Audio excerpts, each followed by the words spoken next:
অতঃপর প্রেয়সীর সহিত সাক্ষাৎ। এতদিন যাহার রূপরেখা আঁকিতে আঁকিতে কল্পনার রাজ্য পূর্ণ করিয়াছি, তাহার সম্মুখে আজ আমি যুদ্ধ না করিয়াই পরাজিত সৈনিকের ন্যায় দণ্ডায়মান। রূপের বর্ণনা কেবল কবিগণের মুখেই শোভা পায়। তবু কিঞ্চিত প্রচেষ্টা করিতে ভেতরকান বলিয়া উঠিল। বাদামি বর্ণের ওই চক্ষু যুগল ড্যাব ড্যাব করিয়া যখন আমার পানে চাহে, আমি বিহ্বল হইয়া শুধুমাত্র এটাই ভাবিতে থাকি, দৈবপ্রাপ্ত আঁখি কোনো পরী হয়তো বা মনুষ্য বেশে আমার সহিত সাক্ষাৎ করিতে চাহে। কারিগর যেমন ক্রেতাগণের আকর্ষণ বাড়াইবার উদ্দেশ্যে নিপুণ হস্তে দেবীমাকে ঐশ্বরিক রূপদান দিয়ে রাখেন, তেমনিভাবে প্রেয়সীর ললাটপট এমন জাদু ছোঁয়া পাইয়াছে। ললাট টট জুড়িয়া ঘন কৃষ্ণ কেশ উত্তরী বাতাসের সহিত দুলিতে দুলিতে কপল ছুঁইবার চেষ্টায় মগ্ন।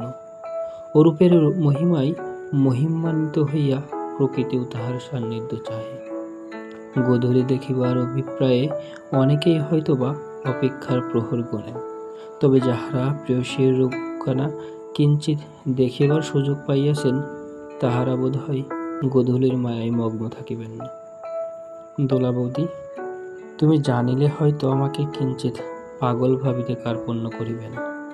বাঙালি নারীগণের অঙ্গে শাড়ির আলিঙ্গন যে তাহার সৌন্দর্য কতগুণ বৃদ্ধি করিয়া দেয়, তাহা প্রেয়সীর সহিত সাক্ষাৎ না হইলে আমৃত্যুই অজানা থাকিয়া যাইত।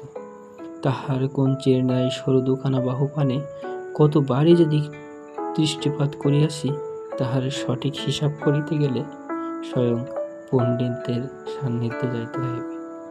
যতক্ষণ পর্যন্ত সে আমার সম্মুখে দণ্ডায়মান ছিল, শুধু একটি শব্দই আমার মুখ বিহ্বল দিয়ে বাহির করিতে সক্ষম হইয়াছিলাম।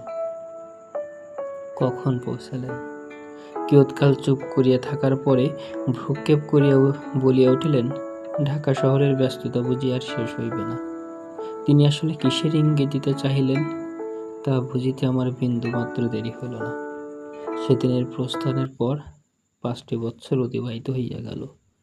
শত চেষ্টার পরেও তাহার সহিত কোন রকম যোগাযোগ করিয়া উঠিতে পারিলাম না।